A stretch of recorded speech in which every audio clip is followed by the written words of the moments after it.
Nessa aula, iniciamos nosso estudo de aerodinâmica básica, começando com fluidos sem atrito, escoamentos invícidos. Vamos abordar a equação da continuidade e a equação da quantidade de movimento, em duas formas, equação de Euler e equação de Bernoulli. Em todos os nossos problemas, vamos ser guiados por alguns princípios físicos que vão norteá-los. E esses princípios físicos são três. O primeiro deles é a conservação da massa. Com isso, queremos dizer que a massa é conservada, ela não é alterada no escoamento. O segundo é a segunda lei de Newton, força igual a massa vezes aceleração, também conhecido como princípio da conservação de quantidade de movimento.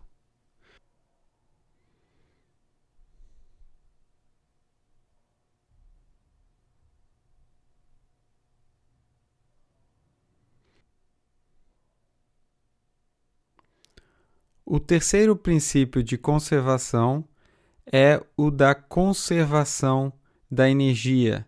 A energia é conservada. Esse princípio iremos estudar numa aula posterior. Comecemos então pela equação da continuidade, que é uma forma matemática de expressar o fato de que a massa é conservada. Vamos definir o que chamamos de um volume de controle, que não é mais nada além de uma região delimitada no espaço que investigaremos sob a ótica dos princípios de conservação. O volume de controle mostrado é formado por chamadas linhas de corrente, que conjuntamente formam um tubo de corrente. Linhas de corrente são linhas paralelas ao vetor velocidade do fluido em cada ponto. Esse tubo de corrente mostrado tem uma entrada e uma saída também.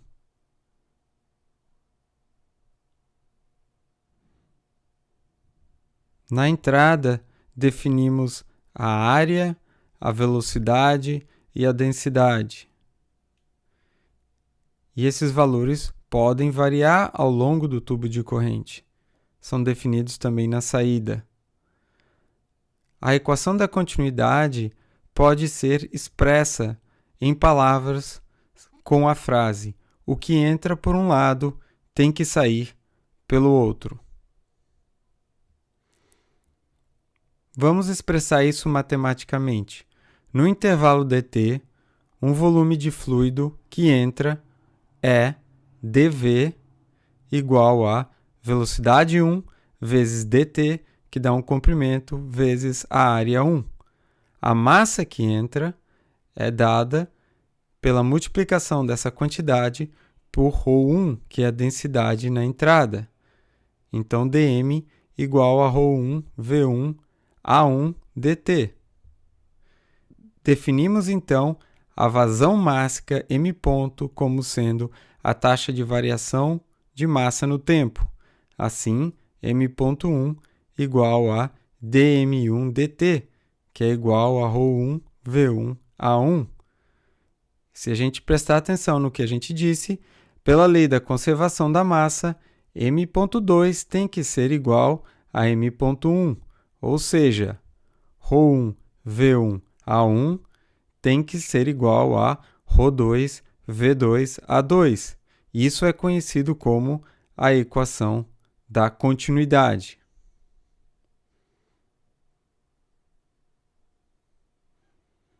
Vamos aplicar essa equação para um caso de escoamento em torno de um aerofólio. Aqui vemos em cinza um tubo de corrente. Note que na região próxima ao bordo de ataque do aerofólio, o tubo de corrente diminui na sua espessura, ou seja, a área diminui. Então, pela equação da continuidade, a tendência é que a velocidade aumente.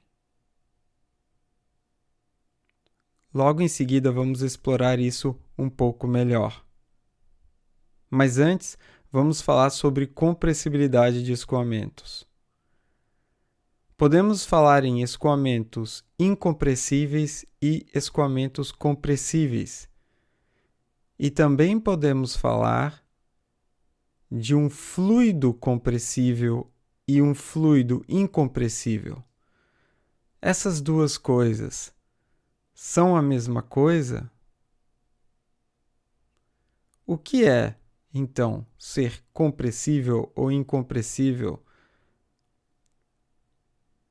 De uma forma geral, toda a matéria é, em alguma medida, compressível, inclusive os fluidos. Isso significa que, dado um volume 1 e uma certa massa, eu posso definir a densidade como sendo massa sobre esse volume 1. ρ1 é igual a massa sobre V1. Se aplicarmos uma força de compressão sobre esse volume, poderemos levar essa mesma massa para um novo volume, designado por V2, e a densidade 2 vai ser igual a massa sobre V2. Como V2 é menor do que V1, ρ2 vai ser maior do que ρ1. A densidade 2 é maior. Algumas substâncias são muito menos compressíveis que outras. Uma dessas que é familiar a todos vocês é a água. Ela é muitas vezes considerada um fluido incompressível. Já o ar, que todos nós respiramos, é compressível. Aqui estamos falando de substância, da matéria. No caso, de dois fluidos diferentes.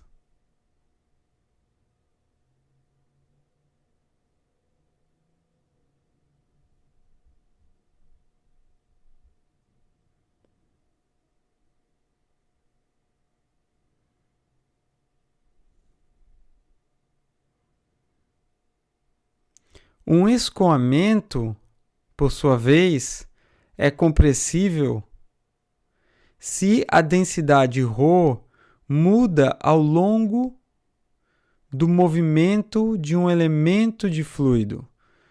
Um elemento de fluido é uma definição matemática para uma pequena parcela de fluido.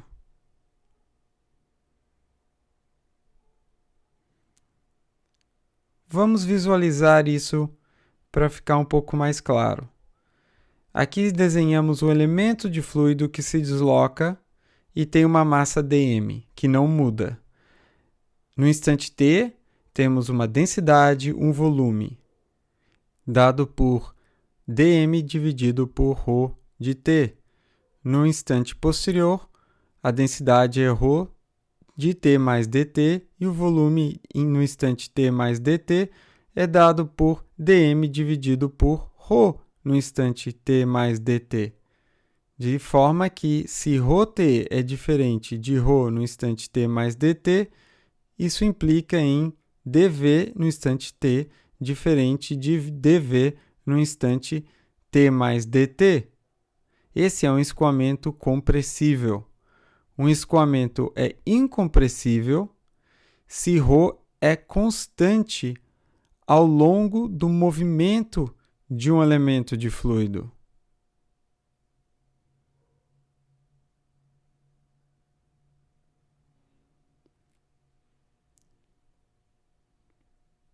Nesse caso, ρ no instante t é igual a ρ no instante t mais dt, portanto, dv no instante t é igual a dv no instante t mais dt, ou seja, o volume do elemento de fluido não muda. Para o caso de um tubo de corrente que analisamos anteriormente, lembra que escrevemos ρ1 A1 V1 é igual a ρ2 A2 V2.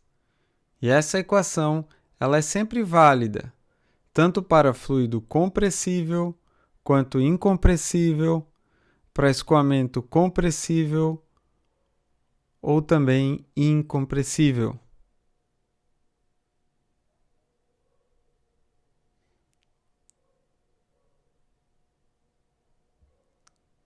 Se o escoamento, no caso, for incompressível, ou seja,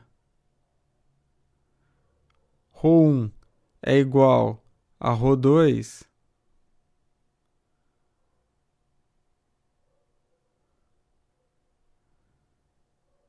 temos ρ1 A1 V1 é igual a ρ1 A2 V2, portanto, A1 V1 é igual a A2 V2.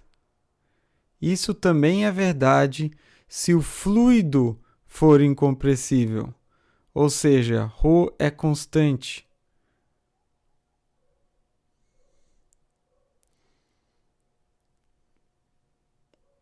Note que podemos ter o escoamento incompressível de um fluido compressível. Essa é uma situação que vocês vão encontrar com frequência nos seus estudos ao longo do curso. Em que situações, por exemplo, isso acontece? Um exemplo é o escoamento do ar em baixas velocidades. E quando a gente se refere a baixas velocidades, estamos falando de Mach menor do que 0,3 tipicamente. Em tempo, vocês vão entender o porquê desse número especificamente. Então, de forma resumida, temos fluidos, e esses fluidos podem ser compressíveis ou incompressíveis. Dentro do conjunto dos fluidos compressíveis, temos escoamento compressível e também temos escoamentos incompressíveis, que podem ser tanto de fluidos compressíveis quanto de fluidos incompressíveis. Vamos olhar o caso de um escoamento incompressível em uma contração.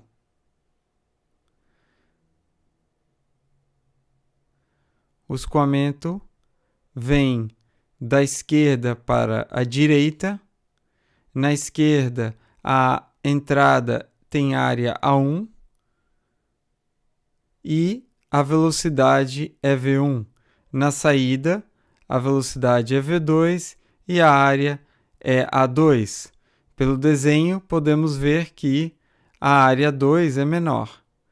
Aplicando a lei da continuidade, para o caso do escoamento incompressível, V1A1 é igual a V2A2. Portanto, V2 é igual a V1 vezes A1 sobre A2. Como A1 é maior que A2, V2 é maior que V1. Portanto, o escoamento é acelerado. Agora, fazemos a pergunta. Pensem em situações onde isso ocorre. E o inverso. No seu dia a dia, que situações você observa esse tipo de mudança de área de escoamento? Agora vamos partir para a segunda lei de Newton, o nosso segundo princípio de conservação. Força igual a massa vezes aceleração. Para isso, vamos investigar um pequeno elemento de fluido e a única força externa que vamos assumir é a pressão. Essa é uma hipótese. Depois veremos como lidar com outras forças adicionais. Precisamos sempre definir o nosso sistema de coordenadas e temos um modelo teórico do movimento desse elemento de fluido que acontece ao longo de uma linha de corrente. É importante mencionar que podemos admitir outros tipos de força, como, por exemplo, a gravidade, forças viscosas também, ou de atrito, aqui nesse caso, desconsideradas.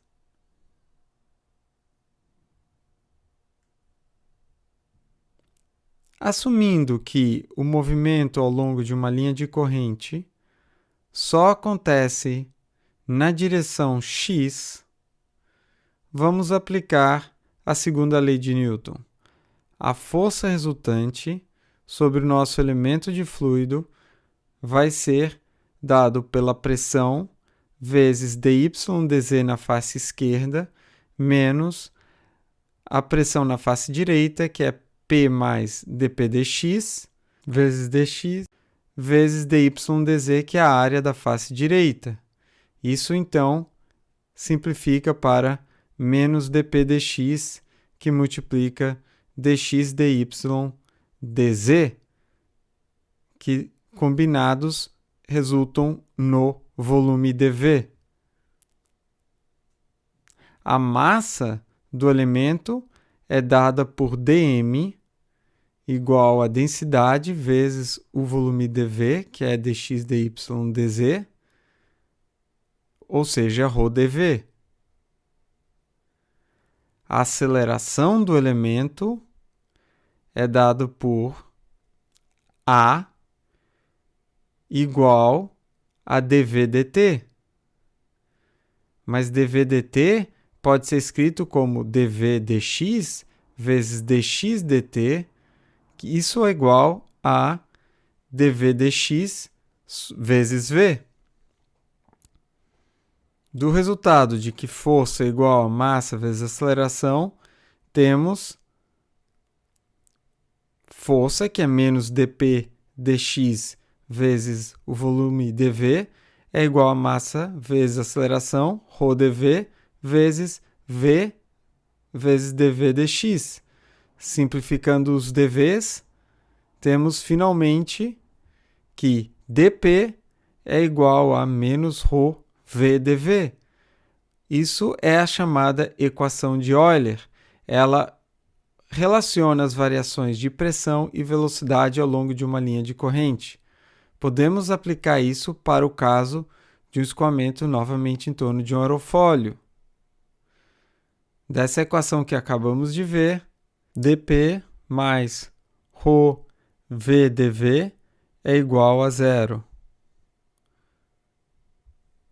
Agora a gente vai integrar essa equação do ponto 1 até o ponto 2, considerando que o escoamento é incompressível.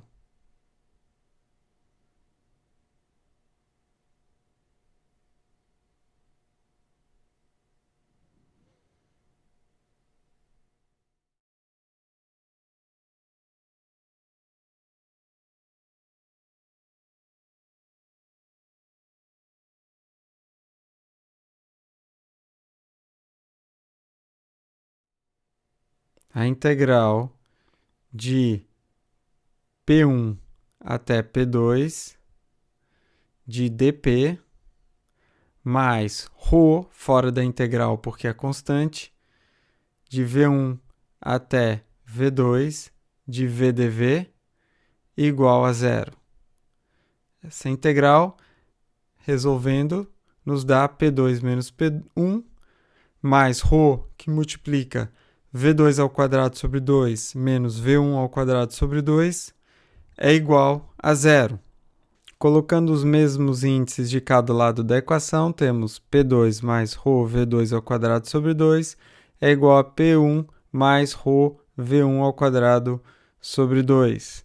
Isso também pode ser escrito como P mais ρ V2 ao quadrado sobre 2 é igual a uma constante ao longo de uma linha de corrente. Isso é muito importante, porque essa foi uma das nossas hipóteses em que nos baseamos para obter essa equação.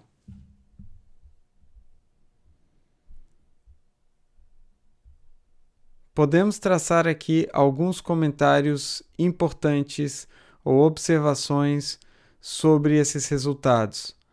A equação P mais ρv² sobre 2 é igual a uma constante é conhecida como a equação de Bernoulli.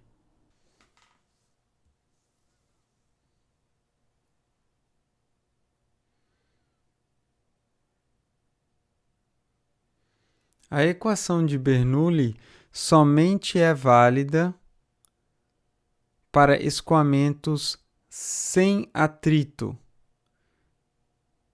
ou seja, escoamentos ditos invícidos.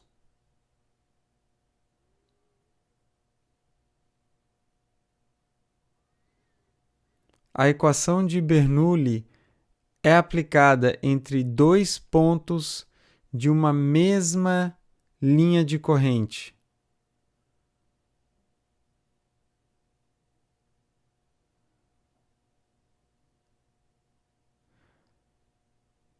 A equação de Bernoulli é obtida sob a hipótese de escoamento incompressível. Portanto, ela não pode ser usada para escoamentos compressíveis.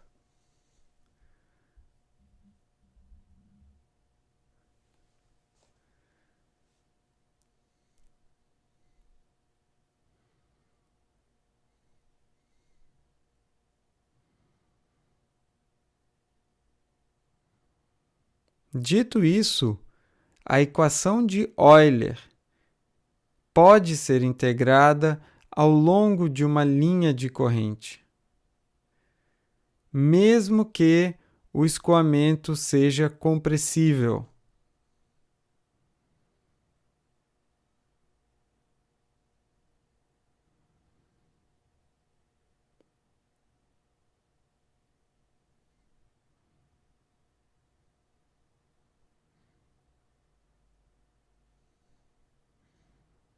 Mas nesse caso, precisamos saber como a densidade ρ varia ao longo da linha de corrente.